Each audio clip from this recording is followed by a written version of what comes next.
Bonjour à tous, prenons un moment aujourd'hui pour continuer à lire et méditer le volume 14 du Livre du Ciel de Luisa Picaretta.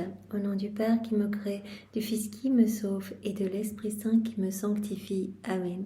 Jésus, une fois de plus, nous entrons en toi, dans ta divine volonté, nous nous fondons en toi, nous nous identifions à toi, nous nous consumons en toi, nous te remettons nos volontés, d'où Jésus, pour que tu les fusionnes dans la tienne et que tu nous donnes ta divine volonté comme vie, que celle-ci puisse être opérante en nous, agissante, qu'elle puisse être souveraine, qu'elle puisse tout faire à partir de chacune de nos humanités.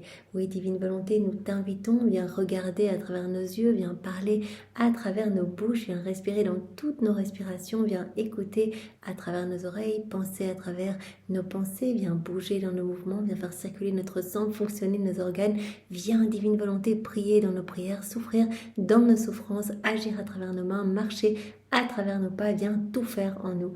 Oui, adorable Jésus, que tout soit fait par toi, c'est toi la divine volonté, que tout soit fait pour toi, pour ta gloire, celle de ton Père, celle de l'Esprit Saint, et que tout soit fait totalement immergé en toi, dans ta divine volonté. Nous nous offrons complètement à toi.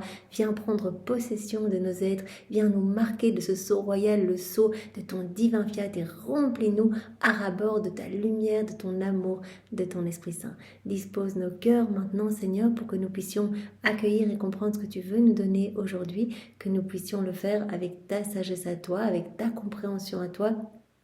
Enveloppe-nous de ta lumière, mets ton cœur à la place de nos cœurs. Et oui, Seigneur, envoie sur nous ton Esprit Saint. Viens, Esprit Saint, viens par la puissante intercession du cœur immaculé de Marie, ton épouse bien-aimée. Viens, Esprit Saint, viens par la puissante intercession du cœur immaculé de Marie, ton épouse bien-aimée. Viens, Esprit d'amour, Esprit de feu, Esprit de force, Esprit de lumière, Esprit de sainteté. Nous t'attendons, nous avons besoin de toi. Viens par la puissante intercession du cœur immaculé de Marie, ton épouse bien-aimée. Et en même temps que nous accueillons cette effusion de l'Esprit Saint, et bien nous ouvrons chaque cœur pour que tous puissent recevoir, que tous puissent être brûlés, consumés, qu'il y ait des transformations, qu'il y ait des retours à toi, Seigneur. C'est ce que nous voulons par chaque acte que nous faisons en union avec toi. Nous savons bien au niveau spirituel que des âmes reviennent à toi et nous nous en réjouissons. Oui, Seigneur, nous voulons vraiment être ces petits instruments entre tes mains. Que tes plans d'amour s'accomplissent pour nous, Seigneur, nous te bénissons. Maman Marie, c'est toujours sous ton regard maternel que nous voulons commencer. Nous voulons que tu déverses en nous ton héritage, que tu nous partages ta maternité pour que nous puissions devenir d'autres âmes mères pour Jésus, que nous puissions nous occuper de lui. On a tous notre Jésus en nous, et bien que nous puissions à chaque instant l'abreuver, le faire grandir, nous occuper de lui, le consoler, réparer pour toutes les offenses qui lui sont infligées, lui donner à chaque instant les actes opposés à ces offenses. Voilà Marie, déverse en nous vraiment ta maternité. Fais de nous des fidèles copies, entrelace nos actes à tes actes, synchronise nos cœurs à ton cœur. Nous te faisons confiance, maman, que tes mains maternelles soient ces douces chaînes, nous attachons continuellement à toi et à Jésus. Voilà, nous sommes dans le volume 14, on a terminé chapitre 1, Viens vivre dans ma volonté, où Jésus nous a parlé des âmes vivant dans sa volonté, il nous a parlé de sa divine volonté elle-même, ainsi que des vérités du livre du ciel. Ensuite, nous sommes dans le chapitre 2. Donc, nous avons terminé le titre 1 où Jésus nous a parlé de lui, nous a parlé de ses souffrances, de son amour, de ce qu'il avait fait pour nous lors de son passage sur la terre. Et maintenant, nous sommes dans le titre 2 où ce titre est vraiment Jésus nous entraîne dans sa passion. En fait, il veut nous expliquer, voilà, plus précisément, voilà, dans ces moments de sa passion, certains d'entre eux, eh bien, qu'est-ce qu'il a fait pour nous? On voit que dans chaque volume, il nous emmène dans sa passion. Et donc vraiment, voilà, on comprend de mieux en mieux. On comprend tout ce qui se passait à l'intérieur de Jésus. Tout ce que sa divinité imposait à son humanité et tout ce que Jésus réparait. Tout ce qu'il réparait quand il était flagellé, quand il était couronné d'épines, quand il était attaché avec des cordes, avec des chaînes. Qu'est-ce que Jésus réparait? Eh bien, il nous le dit à travers les volumes. Donc hier, il nous a dit qu'au début de sa passion, il était venu demander une bénédiction à sa maman parce qu'en fait, il demande toujours ce qu'il veut nous donner. Donc là, il a demandé à sa maman, bénis-moi pour en fait la bénir. Et pour, à travers cette bénédiction, nous bénir tous.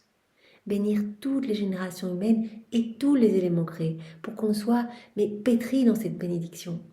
Pour qu'on soit aussi entouré par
Il a vu l'homme qui avait bouché, qui avait obstrué tous les canaux de communication avec son Créateur.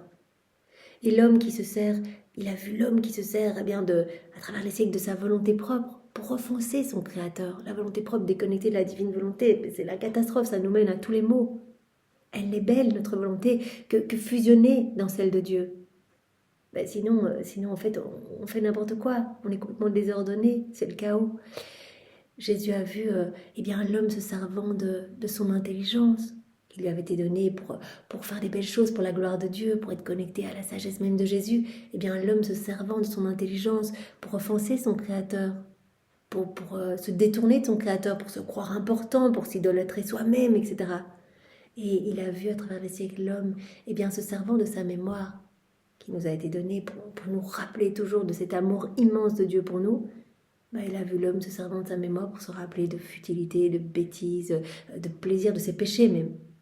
Voilà, donc Jésus a vraiment beaucoup souffert et à nouveau, pour être consolé, il a amené près de lui les âmes vivantes dans la divine volonté.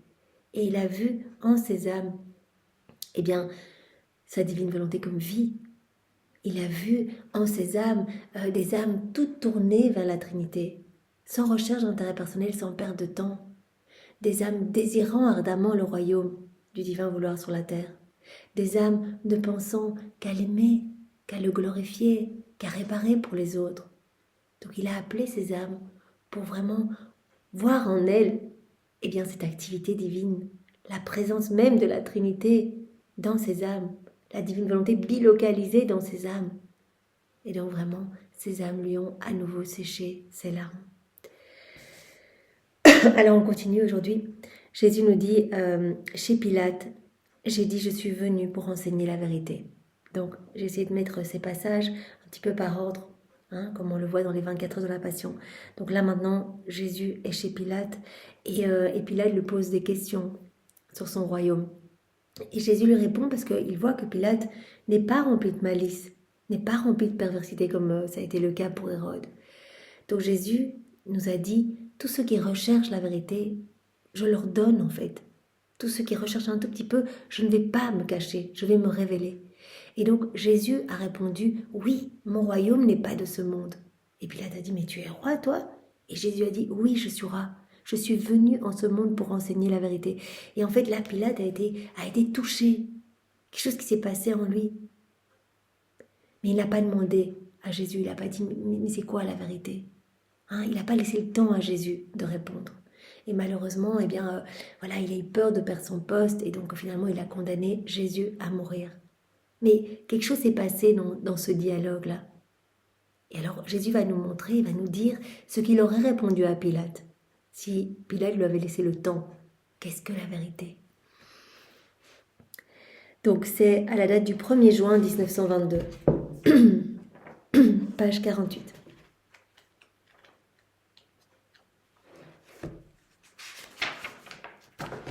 Un mauvais volume.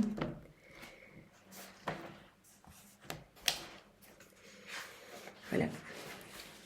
Étant dans mon état habituel, je méditais sur les heures de la passion de mon cher Jésus, particulièrement sur le moment où il fut présenté devant Pilate. On se rappelle après Gethsémani, la nuit horrible, son arrestation, il est jeté dans le cédron, et puis il passe d'un tribunal à l'autre, il est traîné par les soldats, maltraité par les soldats, il est jeté en prison au petit matin, il revient chez Caïphe, il reçoit sa deuxième condamnation à mort, il croise le regard douloureux de sa maman, et hop, il est entraîné chez Pilate. Voilà, c'est ce moment-là que vous êtes en train de méditer.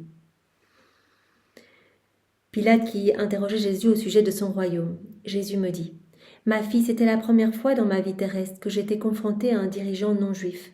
Il m'a interrogé concernant mon royaume, et j'ai répondu, « Mon royaume n'est pas de ce monde. S'il était de ce monde, des légions d'anges me défendraient. » Par ces mots, j'ai ouvert mon royaume aux gentils, et je leur ai communiqué ma doctrine céleste. Cela est si vrai que Pilate me dit, « Tu es donc roi ?» J'ai immédiatement répondu, « Oui, je suis roi, et je suis venu en ce monde pour révéler la vérité. » Par ces mots, j'ai voulu ouvrir une voie dans son esprit. Je suis venu en ce monde pour enseigner la vérité. Oui, je suis roi, mon royaume n'est pas de ce monde, sinon il y aurait des milliers d'anges autour de moi pour me défendre. Voilà, je suis venu pour enseigner la vérité. J'ai voulu, par cette parole, ouvrir comme une voie dans son esprit, pour qu'il en vienne à me connaître. Se sentant remué par ma réplique, il s'est passé quelque chose en Pilate, il a demandé « Qu'est-ce que la vérité ?» Il était poussé à dire « Mais c'est quoi la vérité ?» En fait, quand Jésus lui a dit « Oui, je suis venu pour enseigner la vérité », il a ouvert comme une voie, poussant Pilate à vouloir en savoir plus. Et Pilate a dit « Mais c'est quoi la vérité ?» Mais il n'a pas attendu ma réponse, et en conséquence, je n'ai pas pu le faire bénéficier de mon explication. Je lui aurais dit. Jésus nous fait bénéficier de cette explication qu'il aurait dû donner à Pilate, mais Pilate ne lui a pas laissé le temps. Je suis la vérité, tout en moi est vérité. La vérité, c'est ma patience au milieu de tant d'insultes. Elle est mon regard gentil devant tant de moqueries, de calomnies et de mépris. C'est moi la vérité. Hein? Tout en moi est vérité. Mon comportement, là, au milieu des opprobres, des crachats, des coups, bien, c'est mon silence, c'est ma patience, c'est mon regard toujours plein de compassion, mon regard gentil au milieu de toutes ces moqueries, au milieu de ces calomnies, de ces mépris.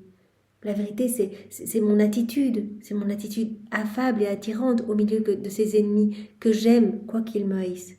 C'est tout cet amour qui sort de moi. Je suis la vérité, tout en moi est vérité.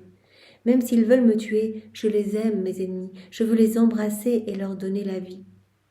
Mes paroles solennelles, pleines de sagesse céleste, sont vérité. Tout en moi est vérité. Je suis la vérité. Ma patience, là, au milieu des coups, des crachats, est vérité.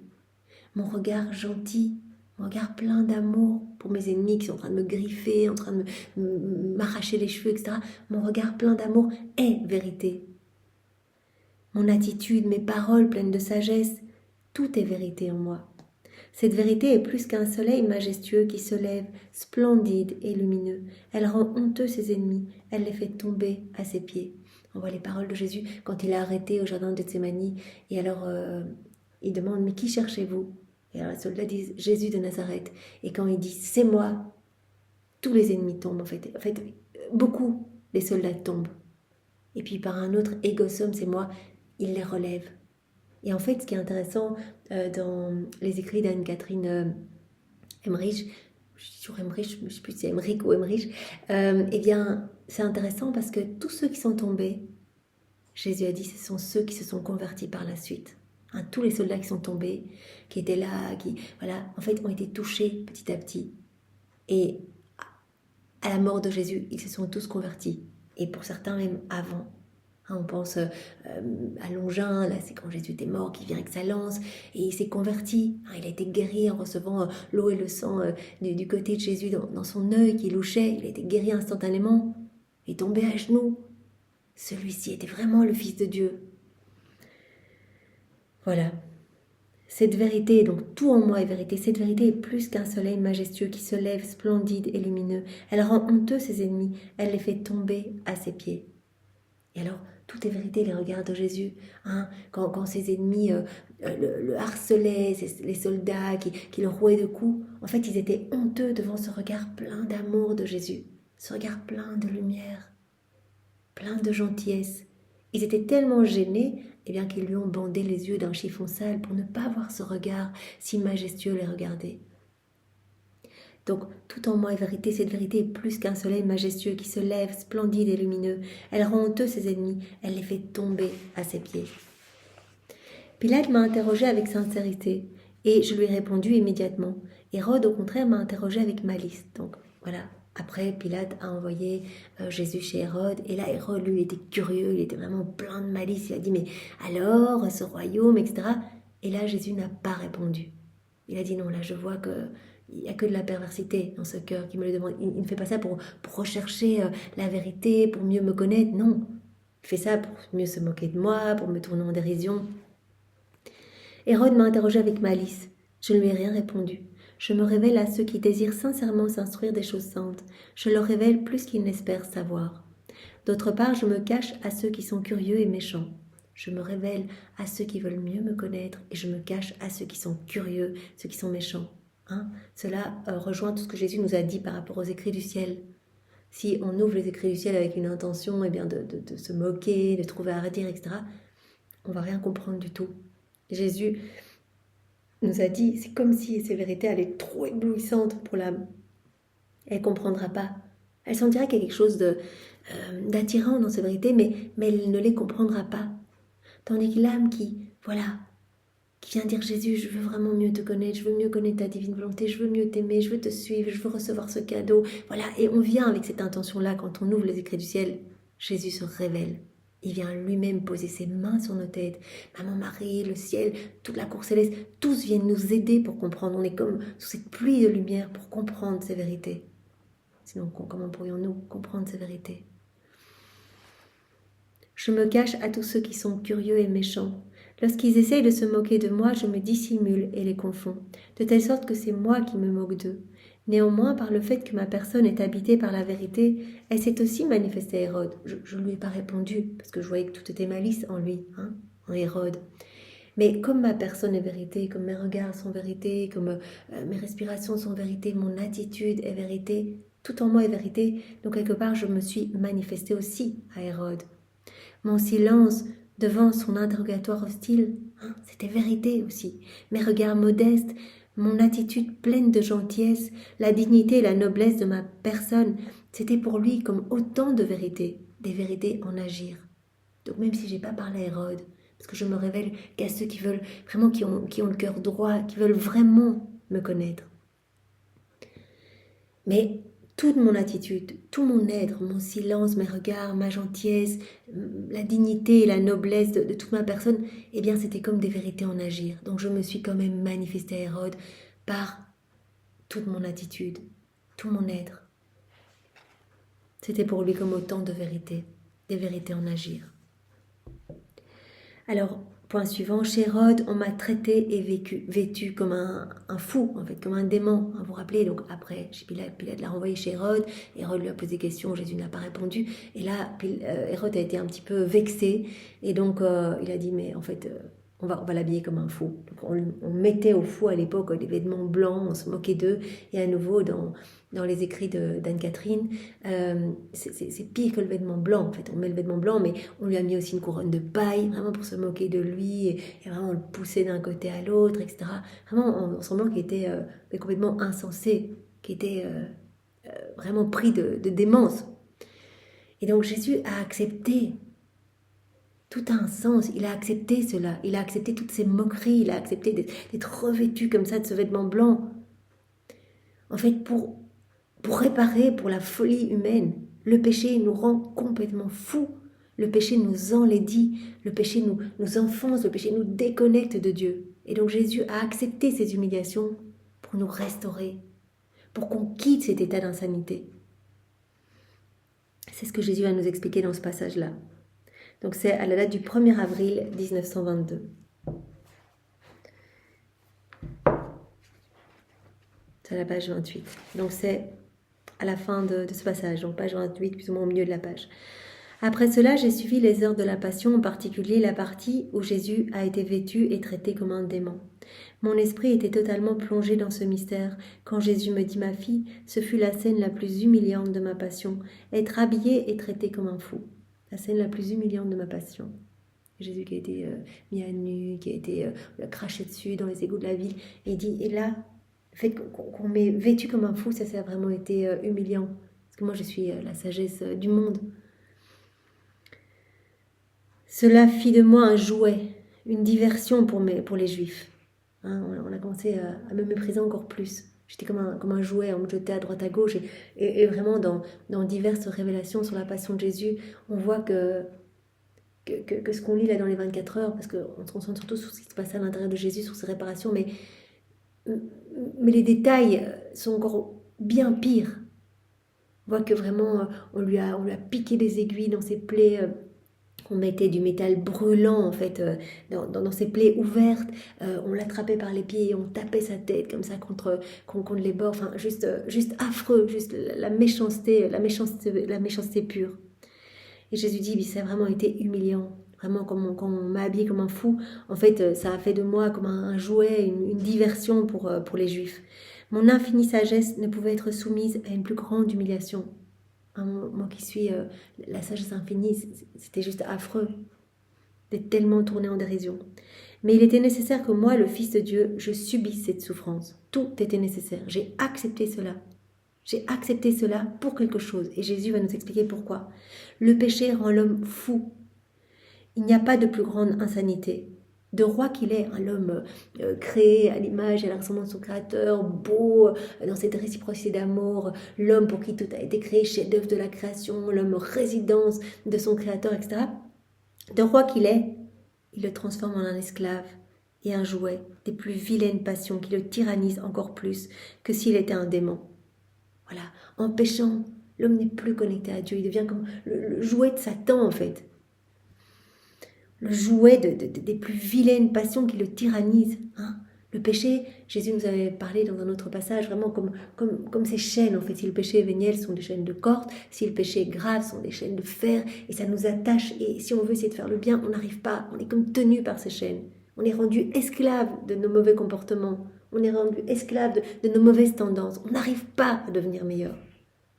Voilà, le péché fait tomber l'homme de la place de roi, de cette place royale, à vraiment à la place la plus basse, quoi. Vraiment, il est rendu comme esclave, jouet de ces plus vilaines passions qui le tyrannisent. Ces passions, selon leurs propres caprices et fantaisies, le lancent dans la fange et le couvrent de ce qu'il y a de plus abject. L'homme qui se recouvre d'horreur, de boue, voilà. En péchant, l'homme perd ce vêtement de grâce et se recouvre des choses les plus abjectes. Oh, que le péché est affreux. Il donne la nausée à tout le ciel, le péché. Jésus a horreur du péché, mais il aime le pécheur. On est bien d'accord. L'homme ne pourrait jamais être autorisé à se présenter devant la majesté suprême en état de péché. L'homme tout nu, dévêtu, comme dans un état de démence, revêtu de boue, de fange, etc., des choses les plus abjectes, ne pourrait jamais se présenter comme ça. J'ai voulu subir, moi, un tel châtiment pour implorer que l'homme quitte cet état d'insanité. J'ai voulu souffrir ça, d'être traité comme un fou, d'être revêtu avec ce petit vêtement blanc, tourné en dérision avec cette couronne de paille, jeté par terre, être comme un jouet à droite à gauche, pour que l'homme quitte cet état d'insanité, que l'homme quitte cet état d'esclave de ses mauvaises tendances. J'ai offert à mon Père céleste mes souffrances en échange des punitions que l'homme méritait pour ses insanités. Donc Jésus l'a dit, Père, je t'offre tout ce que je vis là maintenant, toutes ces souffrances, ces crachats, ces coups, on me griffe, on se moque de moi, etc.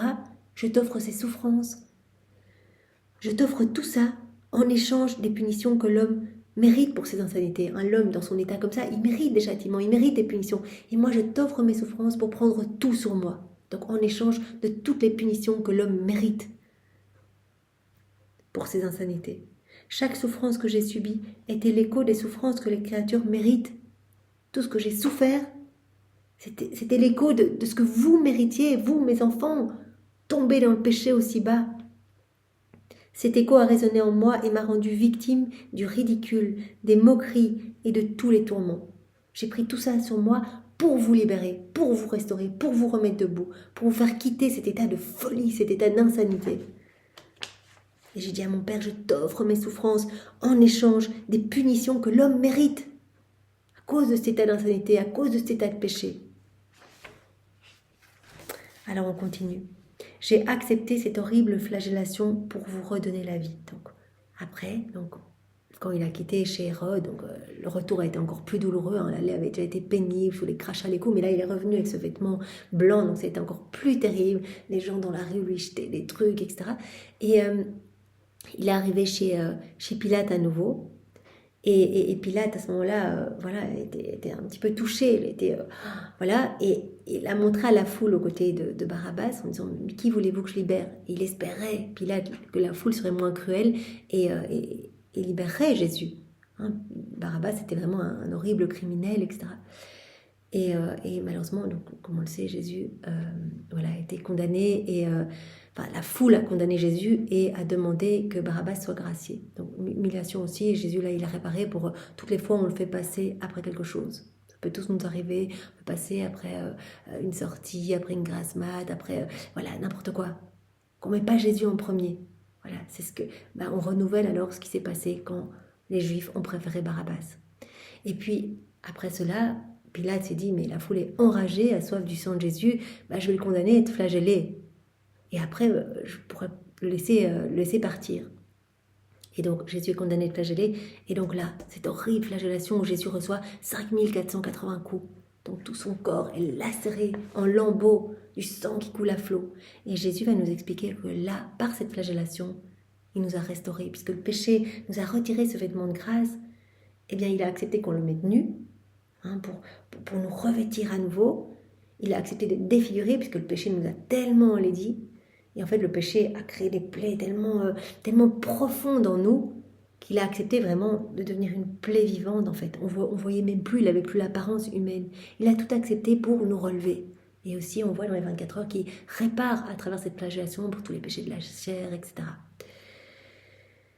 Donc voilà, c'est ce que Jésus va nous dire ici dans ce passage, donc à la date du 9 février 1922. Se trouve à la page 7. Me trouvant dans mon état habituel, je suivais les heures de la Passion et pendant que j'accompagnais mon cher Jésus dans le mystère de sa pénible flagellation, il m'apparut avec sa chair en lambeaux. Son corps était dépouillé non seulement de ses vêtements, mais aussi de sa chair. On aurait pu compter ses os un à un. D'ailleurs, Marie le dit beaucoup plus tard quand elle récupère Jésus dans ses bras pour le mettre au sépulcre, donc après la mort de Jésus.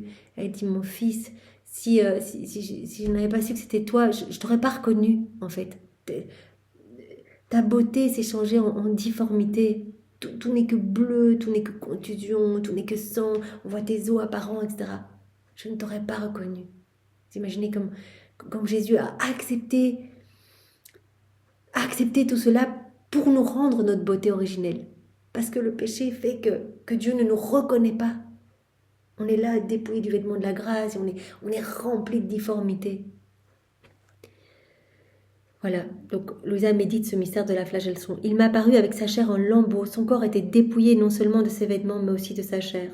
On aurait pu compter ses os un à un. Son apparence était horrible, elle provoquait à la fois la frayeur, la crainte, la révérence et l'amour. J'étais muette devant cette scène déchirante, et j'aurais accompli n'importe quoi pour soulager mon doux Jésus. Mais je ne savais pas quoi faire. La vue de ses souffrances me rendit comme à l'article de la mort. Jésus me dit avec bonté. Donc Louisa, elle vient méditer souvent la passion, comme nous sommes invités à le faire avec les 24 heures, et on vient près de Jésus pour s'unir à lui dans ses peines, dans ses réparations, dans ses souffrances, dans ses prières. On reprend tous ses actes, tous ses soupirs, ses mérites, les fruits de ses souffrances, toutes les souffrances de Marie, son cœur déchiré. Et on offre tout au Père avec nos je t'aime pour demander l'avènement du royaume. On vient placer nos je t'aime sur toutes les plaies de Jésus, sur toutes les gouttes de son sang. On se prosterne à ses pieds, on dit, mais je te reconnais, je répare pour toutes ces méchancetés humaines, l'homme qui ne t'aime pas, qui se détourne de toi. Je viens t'entourer avec tous les actes d'amour de tous les saints, de tous les temps. Refais dans ta divine volonté. Je viens t'aimer avec l'amour de ton Père, l'amour de l'Esprit Saint, l'amour trinitaire, avec ton amour, avec l'amour de Maman Marie. Je viens t'aimer avec tout l'amour que tu as placé dans l'œuvre de la création, tout l'amour que tu as placé dans les sacrements. Je t'aime, Jésus. Je veux vraiment t'accompagner, être là près de toi. C'est ce que Louisa faisait tout le temps. C'est ronde. Ici, c'est une ronde dans l'œuvre de la rédemption, donc au moment de la passion de Jésus, mais on peut faire ça tout au long de la vie de Jésus. À chaque instant, on sait qu'il vivait cette passion intérieure. Et puis, elle est ronde dans l'œuvre de la création et de la sanctification. Donc, on met nos je t'aime alors dans tous les sacrements, etc. Donc voilà, Louisa, elle est tout le temps en train de faire ça. C'est important parce que c'est notre chef de file. Donc, on doit comprendre que nous aussi, on est appelés à venir tout le temps consoler Jésus, tout le temps être près de lui. La vue de ses souffrances me rendit comme à l'article de la mort, Donne-nous cette compassion, Seigneur. Vraiment, Maman Marie, donne-nous ta compassion pour Jésus. Que quand nous méditons les heures de la Passion, nous ne soyons pas là dans une méditation un peu passive, on tourne les pages, sans être vraiment attentifs. Il vaut mieux méditer moins, mais être tout proche de Jésus. Dire Jésus, vraiment, je suis là.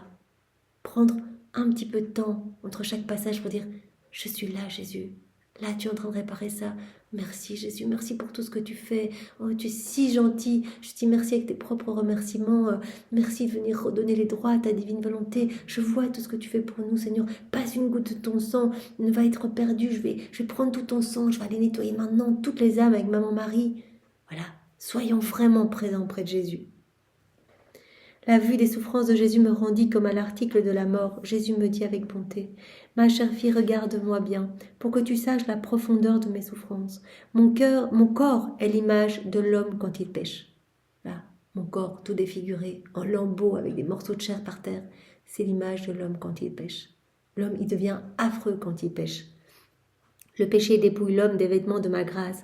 Dans le but de lui redonner cette grâce perdue, je me suis dépouillée de mes vêtements. J'ai accepté qu'on me mette nu. Et pas seulement une fois, hein. On sait qu'il y a eu 3 fois où Jésus était mis nu. Quelle humiliation, quoi. Lui qui habite toute la création. Donc j'ai accepté d'être mis nu, d'être dépouillée de mes vêtements, mais aussi dépouillée de toute ma chair, pour revêtir l'homme de cette grâce perdue, du vêtement de la grâce. Voilà, dans le but de lui redonner la grâce perdue, je me suis dépouillée de mes vêtements. Le péché déforme l'homme. De la plus belle des créatures sorties de mes mains, le péché le transforme en la plus laide et la plus horrible chose qui provoque le dégoût et la répugnance. Donc Jésus dit, quand vous péchez, vous perdez ce vêtement de la grâce. Et moi j'ai accepté de perdre mes vêtements, y compris ma chair, pour vous remettre cette grâce perdue. Quand vous péchez, vous devenez difforme, vous devenez horrible. Et moi, j'ai accepté, moi qui étais le plus bel homme, plus beau des enfants, des hommes, eh bien, j'ai accepté de devenir horrible, au point que ma propre maman ne m'a pas reconnue, ne m'aurait pas reconnue si elle n'avait pas su que c'était moi. Voilà, donc le péché transforme la créature en quelque chose d'horrible. Le péché transforme l'homme en la plus laide et la plus horrible chose qui provoque le dégoût et la répugnance. Moi, j'étais l'homme le plus splendide, et pour redonner à l'homme sa beauté, mon humanité a pris l'apparence la plus laide. Voilà, pour vous redonner votre beauté, j'ai accepté de devenir horrible et méconnaissable. Regarde-moi, vois comme je suis horrible. Les fouets m'ont enlevé ma chair et ma peau, et m'ont rendu méconnaissable. Le péché non seulement enlève à l'homme sa beauté, mais lui inflige des blessures profondes, infectée par la gangrène, laquelle corrode sa personnalité profonde et consume son essence vitale. Péché, ça va tellement profondément que ça consume son essence vitale. C'est comme une plaie qui se gangrène profondément. C'est pourquoi tout ce qui est accompli dans l'état de péché est sans vie et d'aspect squelettique. Le péché prive l'homme de sa noblesse originale, enténèbre sa raison, le rend complètement aveugle. L'homme qui devient aveugle, sourd, tous ses sens sont obstrués, voilà, sa raison est complètement enténébrée, il ne comprend plus rien, il perd sa noblesse originale. Et voilà, tout ce qui est fait en tel péché, comme dit Jésus, c'est sans vie, c'est d'aspect squelettique. Pour atteindre la profondeur de ces blessures, ma chair a été arrachée, de telle sorte que tout mon corps n'est devenu qu'une seule plaie. Voilà, l'homme en état de péché, il perd ce vêtement de grâce. Et moi, pour lui redonner ce vêtement, j'ai accepté qu'on me retire mes vêtements, qu'on me mette nu 3 fois, et qu'on me retire aussi ma chair pour recouvrir l'homme de cette grâce perdue.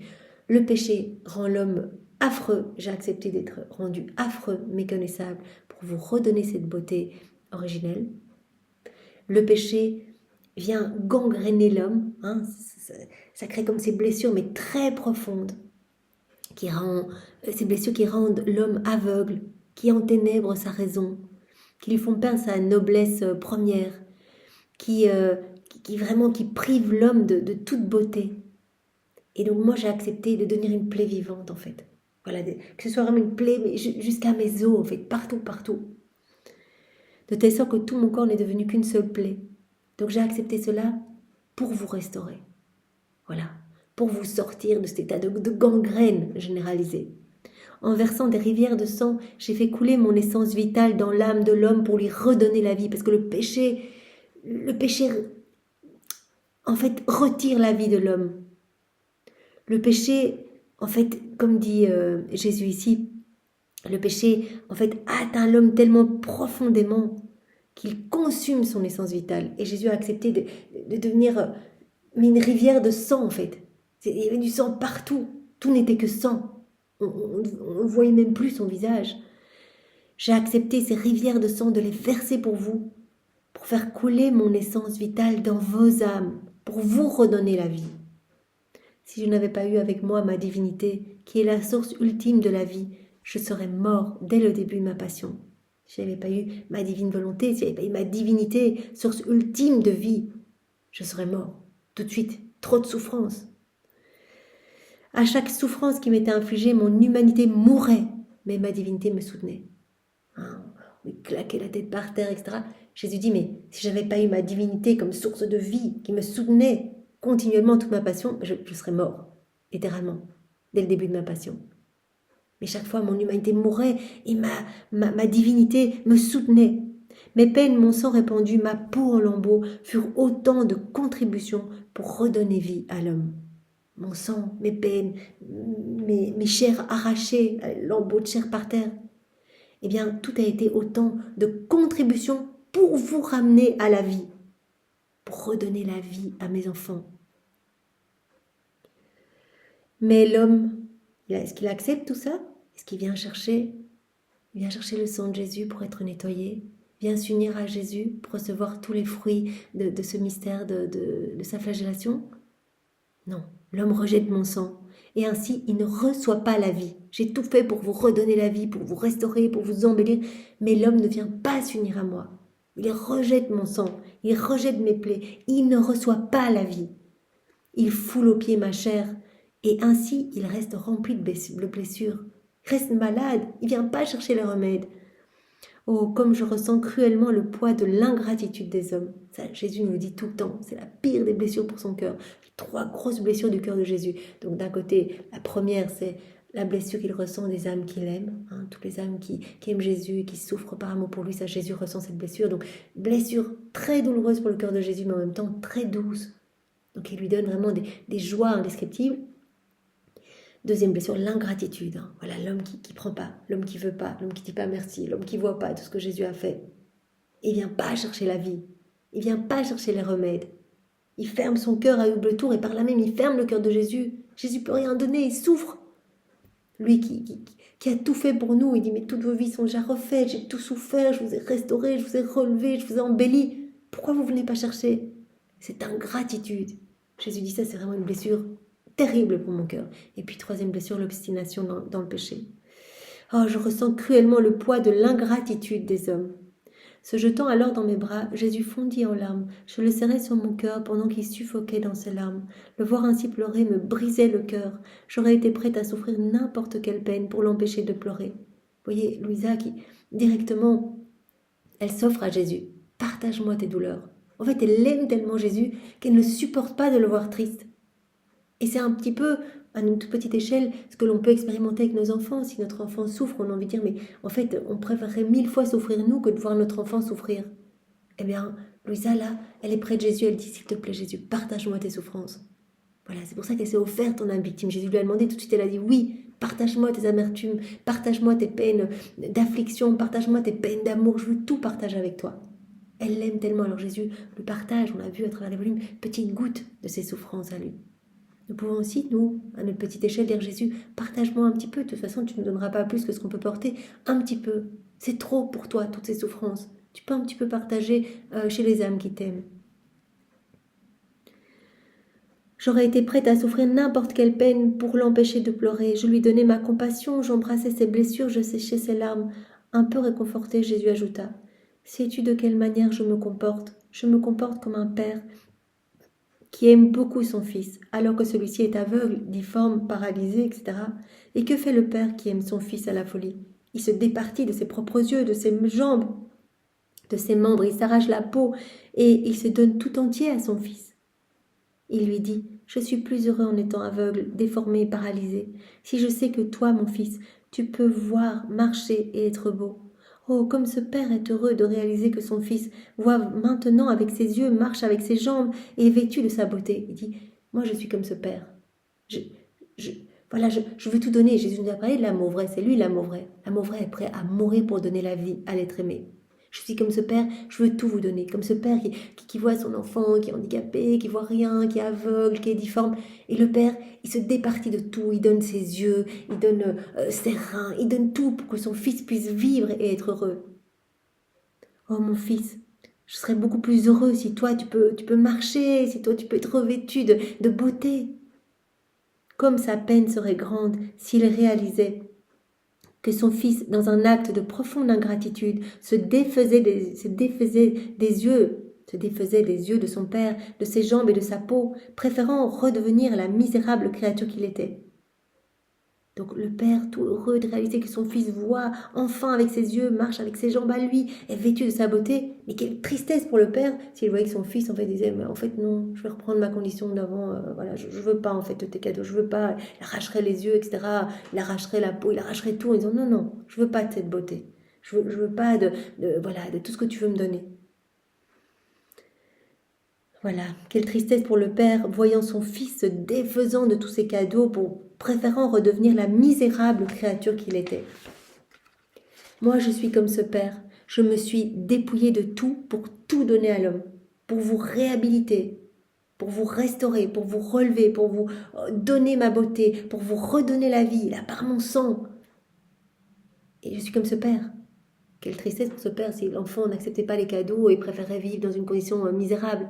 Moi, j'ai tout fait pour vous. Quelle tristesse pour moi quand vous ne venez pas chercher. J'ai vu à tout.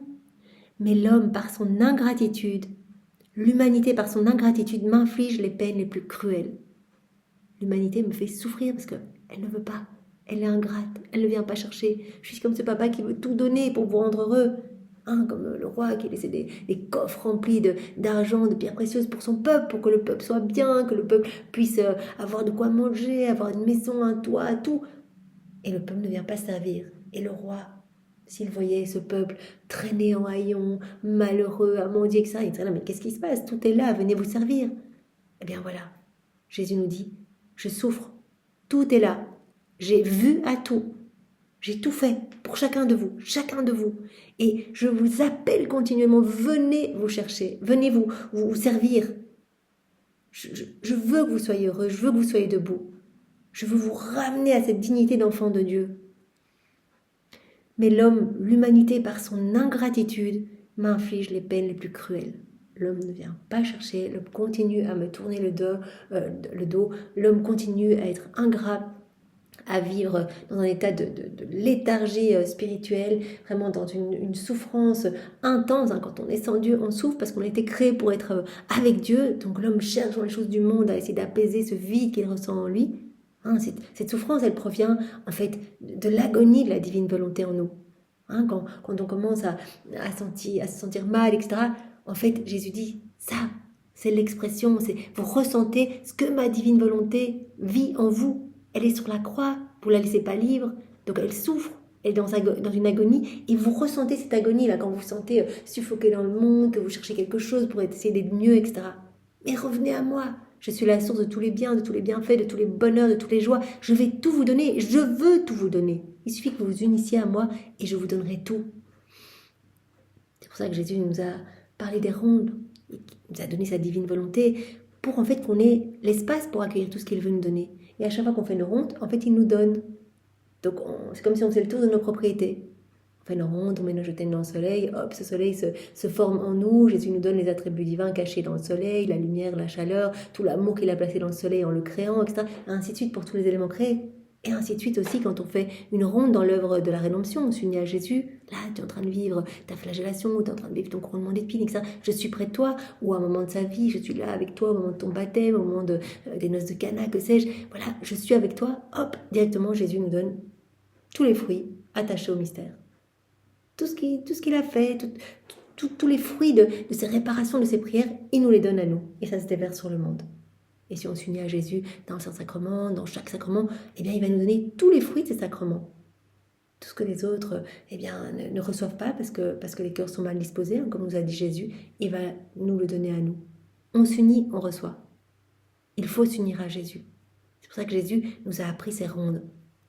On étend notre règne, Dieu étend son règne en Jésus, Jésus étend son règne en nous, et nous étendons notre règne dans la création. On accroît nos propriétés en fait. Jésus a dit tout est à vous, venez visiter ce qui vous appartient. Voilà, on va voir encore un dernier point pour aujourd'hui et pour clôturer ce titre 2. Jésus nous dit, voilà, quand j'ai porté ma croix, les âmes vivantes dans ma divine volonté étaient là avec moi. Donc Jésus va nous dire dans ce passage, j'ai vu toutes les âmes vivantes dans la divine volonté là près de moi. En fait, j'ai regardé ma croix et en fait, j'ai vu toutes les âmes à travers les siècles. Mais les âmes vivantes dans la divine volonté avaient une place spéciale en fait. J'ai vu que leur croix était aussi longue et aussi large que la mienne. Parce que c'est ma volonté qui a supplé à la largeur, à la longueur de leur croix. Donc quand vous souffrez dans ma divine volonté, vous unissez vos souffrances aux miennes et vos souffrances vont porter les fruits de mes souffrances rédemptrices. Et vous m'avez amené du réconfort, vous m'avez amené du soutien. Ah là, je portais ma croix, mon épaule était toute déchirée. Donc je sentais votre croix. la croix des âmes vivantes dans la divine volonté, est aussi longue et aussi large que la mienne. Je sentais l'âpreté de votre croix, mais en même temps la douceur et la suavité que cela m'amenait. Et vous m'avez amené du réconfort. Vous avez séché mes larmes, vous avez remis mes cheveux, vous avez consolé ma maman, vous étiez là avec moi, on partageait tout. C'est pour ça que Jésus connaît le nombre d'âmes qui vont vivre à travers les siècles dans la divine volonté. Bien sûr, il sait tout, mais ce nombre est indiqué dans son cœur. Nos prénoms sont indiqués dans son cœur. On était avec lui de toute éternité. On a toujours été avec lui là, dans le ventre de Marie. On était avec lui en train de vivre ses 9 excès d'amour, en train de partager les insignes de sa passion avec lui. On était avec lui au moment de sa naissance, à se réjouir avec Saint Joseph, avec la Vierge Marie, mais aussi à consoler Jésus grelottant de froid face à nos ingratitudes à nouveau, à nos méchancetés, à nos fermetures de cœur. On était avec lui toute sa petite enfance. On était avec lui au moment de la mort de Saint Joseph, à le consoler, à prendre aussi la tête de Saint Joseph dans nos bras, vraiment à prendre dans nos bras Maman Marie, etc. On était avec lui à chaque instant. On est inséparable de lui dans la divine volonté. Donc voilà, c'est le passage du 24 février 1922. Donc c'est à la page 13.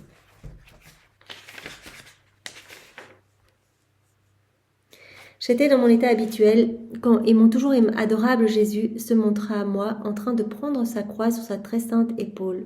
Il me dit, « Ma fille, quand j'ai reçu la croix, je l'ai observée de haut en bas afin de voir la place que chaque âme occupait sur elle. » Voilà, il a observé la croix. Et puis après, c'est vraiment assez touchant. On voit dans les 24 heures qu'il court et qu'il embrasse la croix. Il embrasse la croix, il croix, je t'ai si ardemment attendu, enfin, tu es là, tu étais l'objet de tous mes désirs. Et il nous a tous confiés à la croix. Donc, il nous a confiés, en fait, c'est incroyable, on a été confiés à la croix. Il a dit à la croix, eh bien, tu seras la gardienne de tous mes enfants. Par la croix, ils deviendront des saints. Ils pourront atteindre des degrés d'héroïsme incroyables. Par la croix, il n'y a pas de sainteté sur la croix. Et Jésus se cache dans toutes les croix, dans toutes les souffrances. J'ai observé la croix de haut en bas afin de voir la place que chaque âme occupait sur elle. Et contemplant chaque âme, j'ai regardé avec plus d'amour et j'ai accordé une attention toute spéciale à celles qui avaient vécu dans ma volonté. Quand j'ai observé ces âmes, j'ai vu leur croix aussi longue et large que la mienne, parce que ma volonté a suppléé à la longueur et à la largeur qui lui manquaient. Voilà, Jésus a regardé la croix, a vu la place pour chacun de nous sur la croix. Et il a accordé une attention toute spéciale pour les âmes qui, à travers les siècles, allaient vivre dans la divine volonté. Voilà, il a vu nos petites souffrances, nos croix unies à la sienne, de la même taille que la sienne, parce que sa volonté, comme il le dit, a suppléé à la longueur et à la largeur qui manquaient à nos croix. Oh, comme ta croix se détachait longue et large à cause de tes nombreuses années passées au lit, endurées uniquement pour accomplir ma volonté. Et on sait que quand on fait un acte dans la divine volonté, c'est un clou directement dans notre volonté propre. Chaque acte, un clou. Une vie divine, mais aussi on meurt à nous-mêmes. Moins de nous, plus de Jésus. C'est Jésus qui grandit en nous. Et nous, c'est comme si on autorisait Jésus à retirer quelque chose résultant de notre volonté propre, de notre cœur. Voilà, mauvaise tendance, mauvaise passion. Hop, scratch, il arrache. Et il nous remplit de lui. Donc on devient de plus en plus vidé de nous-mêmes et rempli de Dieu. Voilà. Donc Jésus disait à Louisa, mais tu es la parfaite crucifiée. Comme moi, j'étais le parfait crucifié, j'ai été conçu crucifié, je suis né crucifié, j'ai vécu crucifié, je suis mort crucifié. Et donc l'âme qui vit dans la divine volonté devient aussi une parfaite crucifiée. Voilà, tout ce qu'on va vivre, on va le vivre en union avec Jésus. Et nos souffrances, voilà, nos croix vont avoir la même taille et la même largeur et la même longueur que la croix même de Jésus. Nos petites croix, ça peut être juste un petit mal de tête, voilà, nos petites souffrances vont porter les fruits des souffrances de Jésus. Parce qu'on unit nos souffrances aux siennes.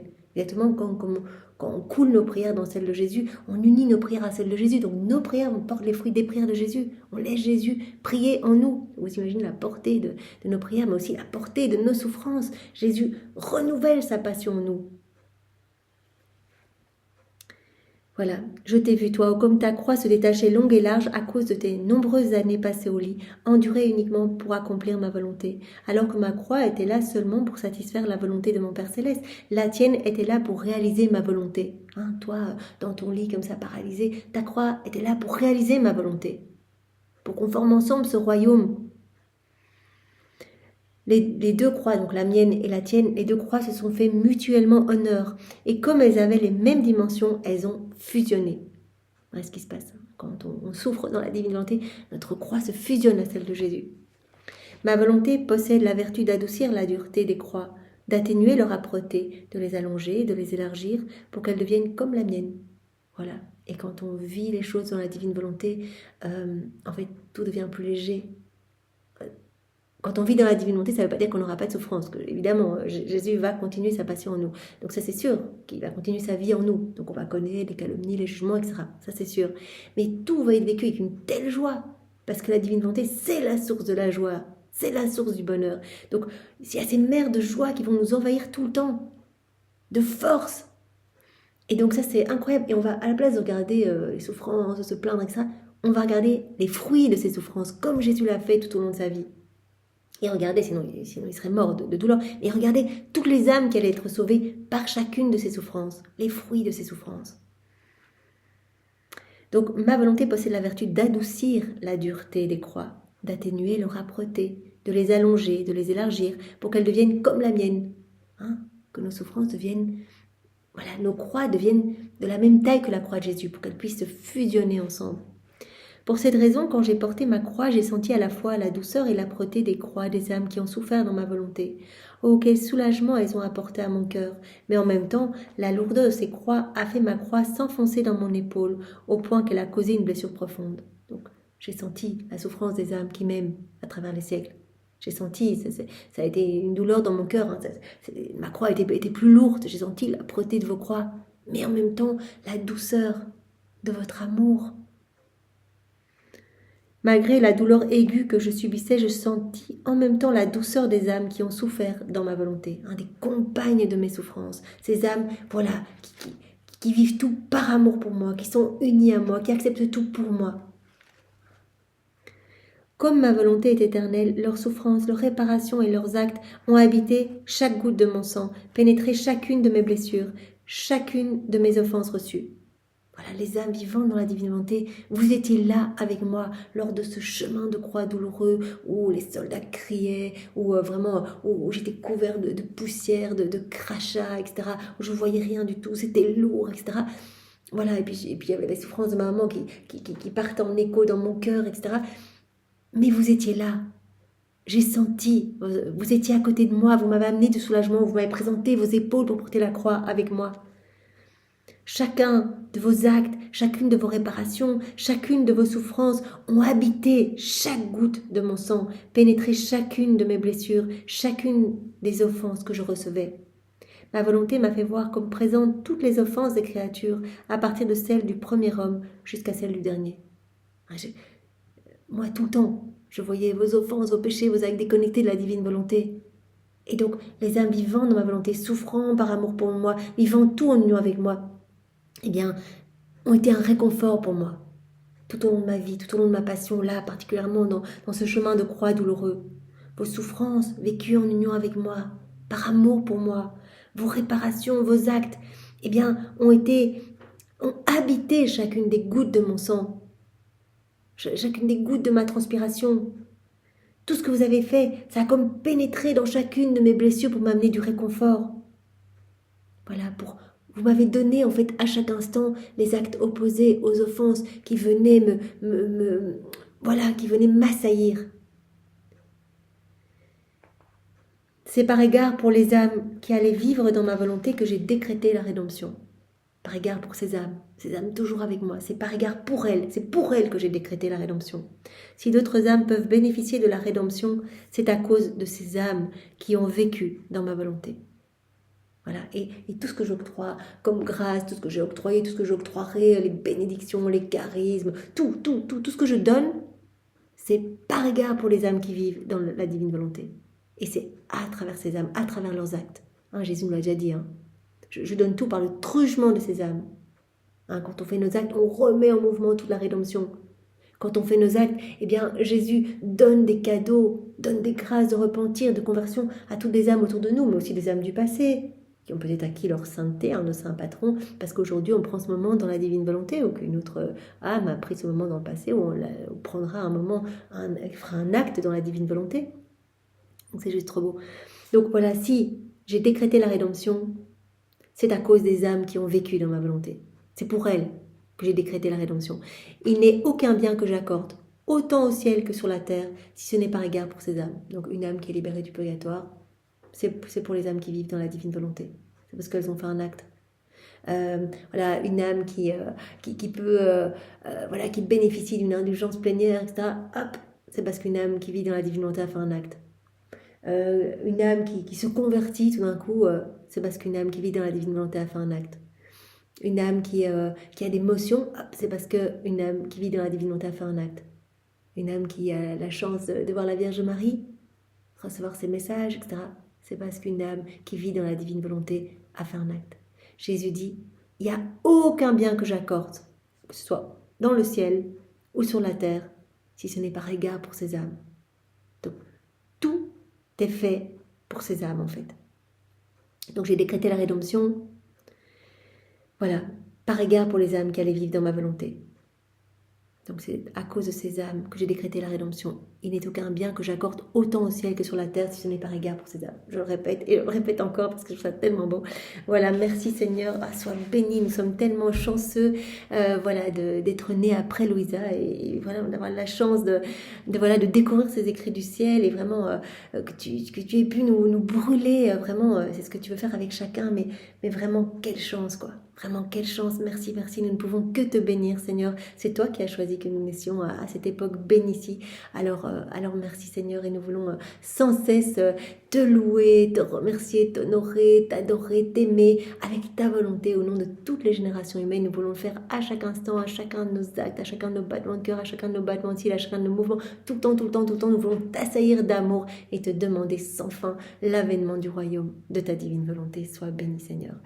Au nom du Père et du Fils et du Saint-Esprit. Amen. Belle journée à tous, soyez tous bénis. Au revoir.